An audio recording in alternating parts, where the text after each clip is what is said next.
어쩔 수 없이 코로나를 맞이하게 돼서 학교에서 시행하는 강제 수업 정도로 생각할 수 있습니다. 하지만 누군가에게는요, 공간의 제약을 넘는 교육의 기회로 실제로 인생이 변하고 있다는 말씀을 꼭 드리고 싶습니다.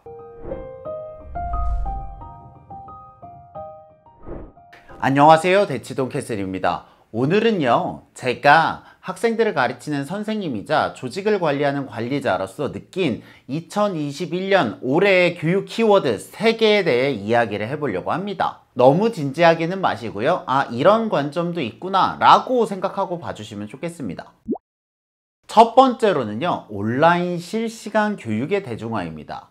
학생들은요, 어쩔 수 없이 코로나를 맞이하게 돼서 학교에서 시행하는 강제 수업 정도로 생각할 수 있습니다. 하지만 누군가에게는요, 공간의 제약을 넘는 교육의 기회로 실제로 인생이 변하고 있다는 말씀을 꼭 드리고 싶습니다. 저희 센터 기준으로는요, 약 절반의 학생들이 한 번도 센터에 오지 않은 채 수업을 듣고 있습니다. 그리고 그 수업을 벌써 1년이 넘게 지속하고 있는 학생들도 있는데요. 제가 말씀드리고 싶은 건 교육에 효과가 없다면 1년 넘게 할 수는 없을 거잖아요. 제가 다음에는 실제로 온라인 실시간 교육을 하는 영상을 보여드릴 텐데요. 어쨌든 그만큼 교육의 퀄리티가 좋다는 말씀을 드리고 싶습니다. 이러한 온라인 실시간 수업은요, 실은 지방에 있는 학생들에게 더 큰 축복입니다. 예를 들어 제가 직접 가르치고 있는 학생 중에 한 명은 담양에 있는 학생이거든요. 그런데 그 학생은 공부를 열심히 하고 잘해요. 그런데 주변에서 그 학생에게 맞는 수업이나 선생님 찾는 건 좀 어려운데요. 그러한 관점에서 저희들의 온라인 실시간 교육은요, 그 학생에게 매우 좋은 교육 대안이 될 수 있다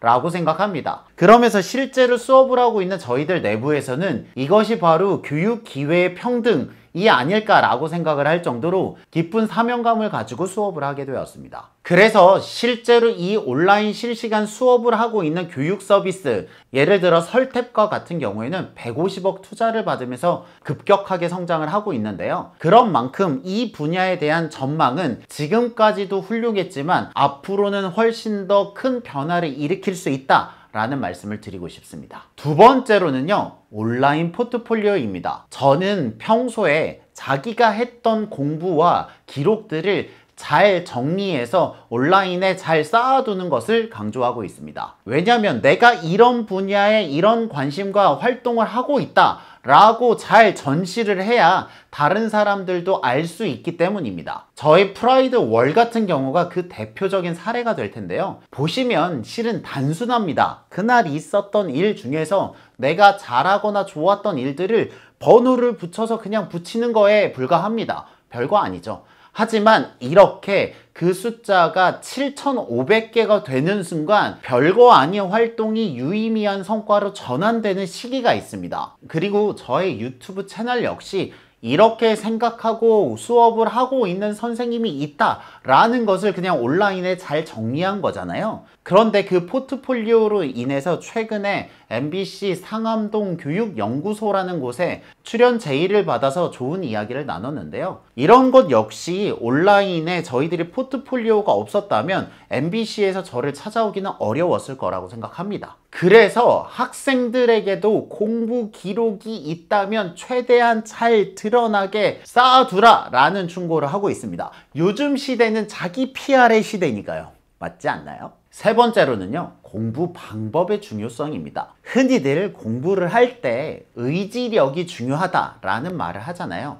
하지만 저는 의지력보다는 공부하는 방법을 변화하는 게 훨씬 더 효과적이라고 생각을 합니다. 제가 예시를 들 건 2가지인데요. 첫 번째는요, 수학 문제풀이입니다. 당연하겠지만 특히 남학생의 경우에는 수학 문제풀이를 하기 싫어하는 경우가 매우 많습니다. 염려하지 않으셔도 됩니다. 여러분들의 자녀만 그런 것이 아닙니다. 그럴 때 학생들의 수학 문제풀이를 늘리기 위한 저의 교육적 방법은요, 공론화입니다. 이게 말은 어렵지만 개념은 쉽거든요. 어떻게 하는 거냐면 저희는 수업할 때 모든 학생들과 학부모님들이 한 개의 카카오톡 단체 채팅방에 초대되어 있습니다. 거기에서 수업 공지도 뿌리고 그렇거든요. 거기에 제가 필요하다고 생각하는 문제의 풀이를 적어서 사진을 찍으라고 하는 겁니다. 그러면 학생들이 처음에는 쭈뼛쭈뼛 하다가요, 선생님이 하라고 하니까 안 할 수 없잖아요. 그런데 자기의 풀이를 올리게 되면 다른 학생들도 보게 되잖아요.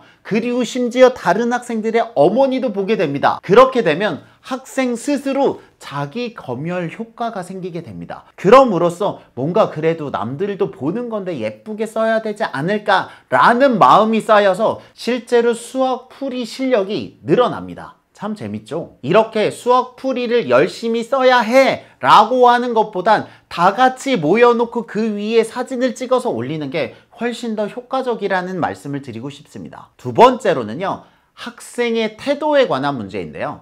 뭐 아시겠지만 선생님이나 어머니가 학생들이 지도할 때 가끔 뭐 장난이 너무 심하거나 수업에 집중하지 않는 경우가 있잖아요. 그럴 때 어떤 선생님은 화를 내서 학생에게 뭐라고 하는 경우가 있는데요. 저 같은 경우에는 절대 화를 내지 않습니다. 대신 어떻게 하냐면 그 학생의 학부모님께 장문의 문자를 씁니다. 그리고 그 문자의 내용을 학생이 볼 수 있게 합니다. 누구누구 어머님, 대치동캐슬 고대원입니다. 죄송하지만 누구누구 학생이 이번 수업 시간에 떠들게 되어서 이렇게 번거롭게 문자를 보내드립니다. 집에서 훈육을 부탁드립니다.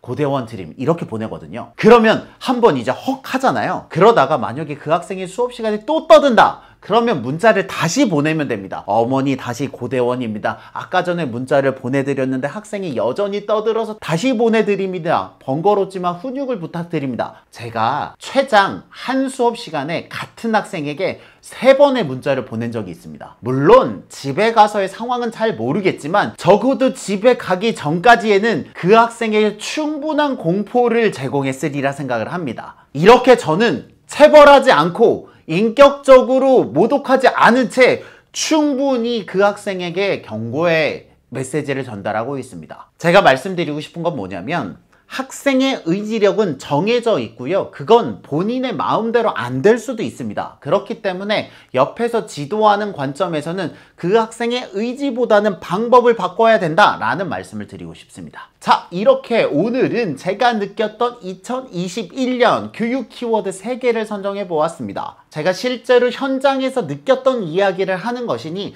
여러분들의 교육에 작은 도움이 될 거라고 생각합니다. 저는 다음에 또 좋은 영상으로 찾아뵙겠습니다. 여러분들의 교육을 응원합니다. 저는 대치동캐슬이었습니다. 감사합니다.